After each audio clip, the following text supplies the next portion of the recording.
So yun na nga, nagsimula na po tayo sa renovation.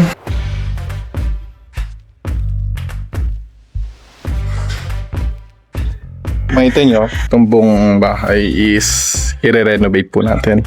Yung sa garahe, lalagyan natin ng tiles. Sa bandang pool is ay, hindi nyo alam, ito. Empire to, box ng Empire. Luma na eh. Ito yung pool i-renovate. Bakit pinupuno ulit? Para mahigo?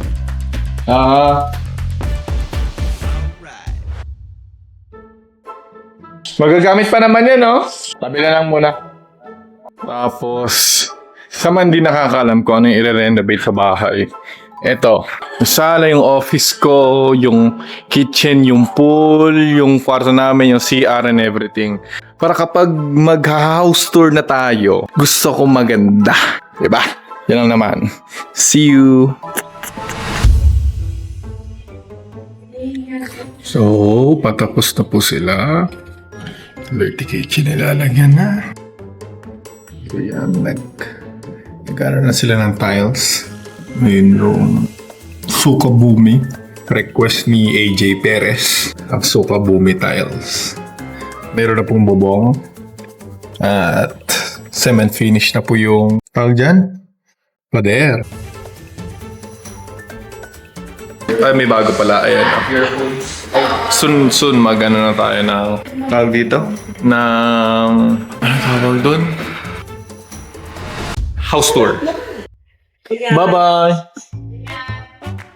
Yun na nga. Punta tayo kila mama. Tapos punta tayong Antipolo kasi pupunta yung contractor doon sa bahay sa lupa para i-check yung lupa, yung elevation and everything. Pag-usapan namin kung anong bahay papagawa. Yeah, this is our third house construction sa Antipolo. At magkita-kita na lang po tayo doon. At habang nag-iintay, habang nasa biyahe, kain po muna tayo. Mainit pa ang fries. Good shit. Nag-order ako ng chicken burger. Actually, masarap yung chicken burger nila. Kaysa sa McDo. Kahit tinil lang yan, no? Good shit pa rin. So, ay puta na ba't ang itim ko? Yan. Nandun na yung contractor at pag-uusapan namin kung anong klaseng bahay, ilang floors and everything dahil ang papagawa na kami ng resort. Mini resort. Hindi ko naman sinasabing malaking resort. Baka may mang bash na naman dyan. Basta maganda dito. May entertainment area, merong lounging area, may pool, may billiards and everything. Ang parte to. So, mataas po. Ay, hindi ko na sayang. Hindi ko na dala yung drone. Hindi ko na isipan yun Next time, mag-drone tayo para makita niyo lahat. Na.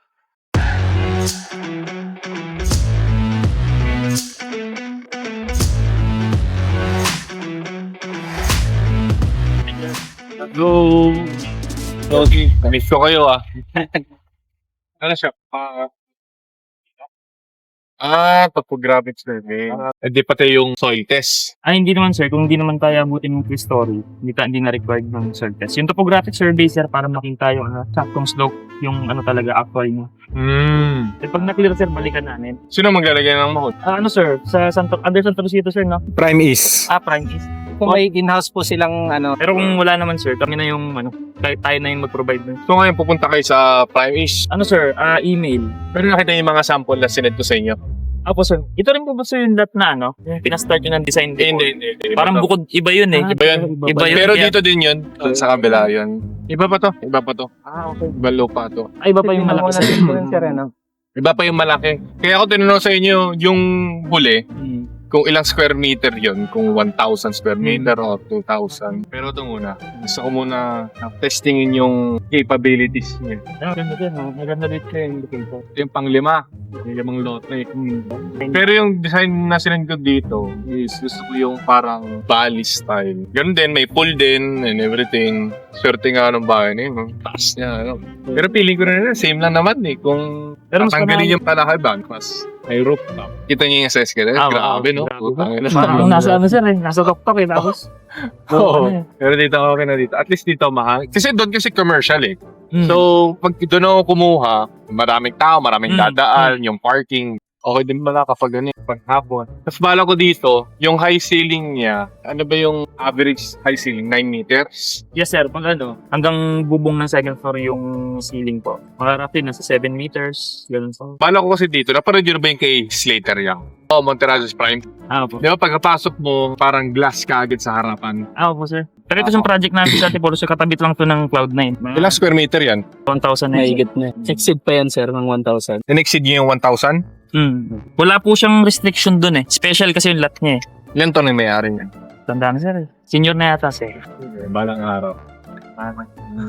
Balang araw naman. Si after na to, bala ko yung paggawa dun sa beach lot naman. Pero di ko alam kung kaya nyo puntahan. Saan mo yun? Sambales. So ano yung mga kailangan nyo sa akin dito? Okay na yung title sir. Pwede na akong start mag-layout. Lalamin na lang namin space requirements. Yung mga rooms na gusto nyo mangyari. So, kailangan nyo na lang sa akin yung specification ng loob, contents sa bahay. Yun na lang. Para ma-start na po natin agad. Kaya po namin tapos yan, mga 2 to 3 weeks. Sakali na Yung bahay. Hindi sir, yung design. Akala ko bahay. Yan. Sige, saan? Diretso na tayo. Design. Sige. Kasi habol ko sana makahukay bago umulan. Ako po sa kaya sir. July, August. Lalakad na yung perfect. Kasi kung naulan, tagal pa na. 4 months ang rainy season. Para pagtapos po ng 3D perspective, tsaka floor plan, paprot na po agad namin sa developer. Habang ginagawa po namin yung... Kasama na interior. Sige sir, ano namin sir. Mababahala namin. Pwedeng gawin, no? Yung infinity pool na kalikot. No? Pag gano'n. Tapos Kasi wala nang unobstructed din naman yun. Kasi pagpasok mo, diba, living, dining, kitchen, tapos isang mahabang salamin. salamin. Tapos pagkabog na salamin, infinity pool, tapos may lounging area. Eh, nasa lounging area ka lang. Kita Ayun ating A-house na nakikita ko sa sa Airbnb. Puntahan mo. Ayan nga yun. Tangina. Ito kasi, ang ano nila dyan is sa 25,000 per day. Tapos, fully book na sila hanggang August. 25,000 times 30 days, magkano yun? 700. 100,000 per month, no? Maganda kasi yung interior niyan eh. Yun yung isa rin sa Banga Bali style na ano. Yung harap nila, yun yung swimming pool nila kaso hindi siya infinity. Para sa namin. Puntahan nga natin yun. Daanan lang natin. Kaya ako binili dito kasi unique yung ano dito, subdivision eh. Subdivision kasi meron silang Thunderbird Resort. Tapos meron pang casino. Tapos may golf course. Tapos may firing range. Yung pinaka-unique, casino sa loob ng subdivision eh. No, Tsaka dalawa lang ang Thunderbirds dito pati sa La Union. Oo. Yun ano yung kailangan yun sa ano. Tapos yun na sir. Tsaka payment. Kaya lang kayo magsabi. Sige na. Oo, gets ko rin.